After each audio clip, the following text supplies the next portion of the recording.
we now have stronger indications that a new base iPad is set to launch in early 2025. Ross Young has reported that display shipments for these iPads have begun, a process that typically occurs a few months ahead of a product release. Based on this timeline, the new iPad might debut in March or April. Other signs point in the same direction. Apple recently launched the iPad mini through a press release, just as Ming-Chi Kuo noted reduced availability of the mini and its accessories. In contrast, there haven't been similar supply issues with the iPad 10. This early observation suggested the base iPad wouldn't see an update this year. Additionally, Apple has lowered the price of the iPad 10 in the UK and Europe, something it rarely does without a new model on the horizon. According to Kuo, the new base iPad could launch in the spring. He referenced entry-level iPads with codenames J401 and J402, possibly referring to Wi-Fi and cellular models. However, using different code names for such variations is unusual, and Kuo hasn't clarified their significance, leaving room for speculation. Let's consider some possibilities for the next iPad lineup.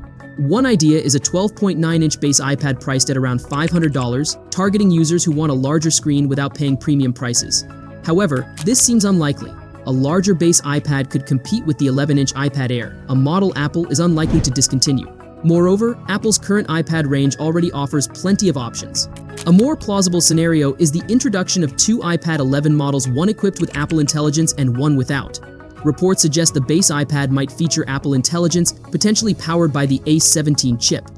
However, this seems a bit ambitious. For instance, the iPad mini with the A17 Pro is priced $150 higher than the iPad 10. If a base iPad were to offer a similar chipset at a much lower price, it could undermine the mini's value.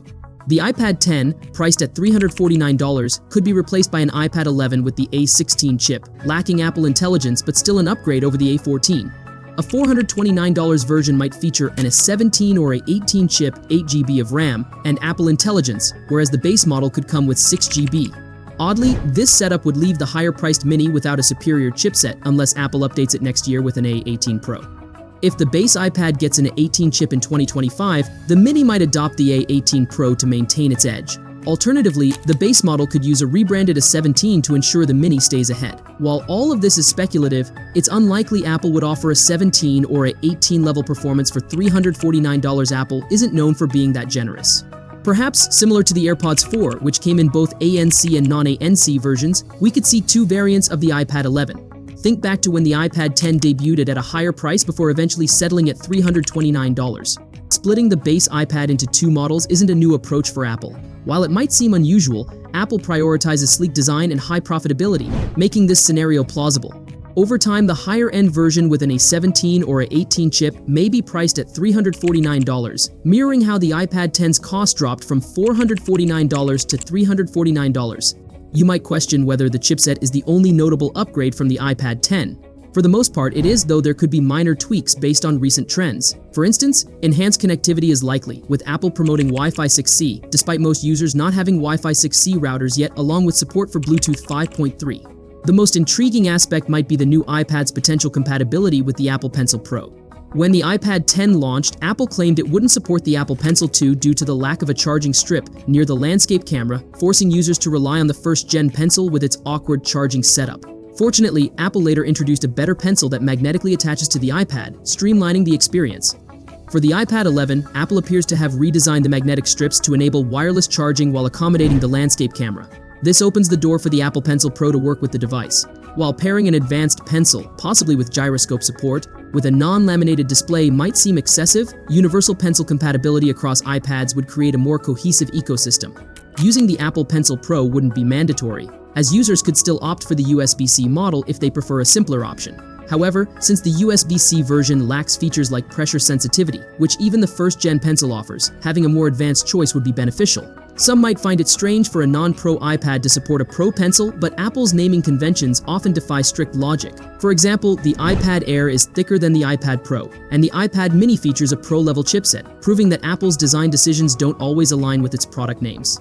At the end of the day, we don't need an in-depth comparison of iPad pencils. Perhaps Apple will introduce new color options, as that's what most buyers care about.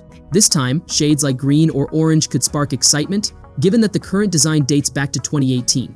There's also speculation about two different variants. The base model may retain the classic space gray and silver options, while the premium version with Apple Intelligence might feature more vibrant colors. Storage changes are also anticipated.